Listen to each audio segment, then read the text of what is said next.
create value and build competitive advantage. And we'll talk a little bit more about that in a moment. But this is not news to me, I'm sure. The challenge behind this tipping point is that we have one planet. That planet provides a whole host of services to us in the way of natural resources, air, water, earth, and those resources are a form of capital, natural capital that sustain everything that we do. The challenge, however, is that we need to use those resources sustainably. And the World Wildlife Fund, the NGO that has the sort of the iconic panda logo, has an annual report called the Living Planet Index, in which they talk about the extent to which we are living sustainably with the resources on the planet. Are we using more than can be replenished by nature? And today, according to WWF's index, we're at 1.25. That is, we're living as if we have 1.25 planets. In fact, we only have one planet. There you go. If the rest of the world were to consume the same rate of economic activity as the United States, today we would need 11 planets. We would need 2 planets if it were just China.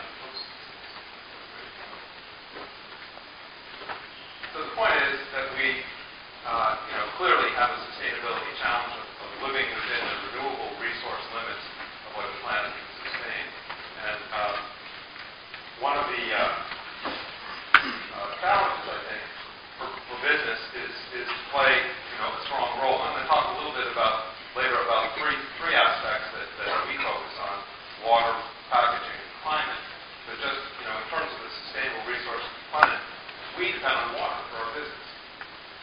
If the watersheds that sustain our business are depleted or not sustainable, those watersheds are really nature's water factories that we rely on as part of our supply chain, then our business is not viable. And so we come to understand that connection and working on it very aggressively. Before I jump into the Coke story, however, I just want to talk a little bit about how businesses, I think, over the last 20 years have really stepped up to the sustainability challenge. And some of this work from Dan Esty, his book, Green to Gold. The first wave of sort of environmental activity in the corporate sector from the 70s can be termed do no harm. Stay out of jail, don't get in trouble with the EPA, largely reactive, focusing on compliance. Quite often the environmental function in business was kind of located in the legal department. Right? It was all about staying in compliance with the law.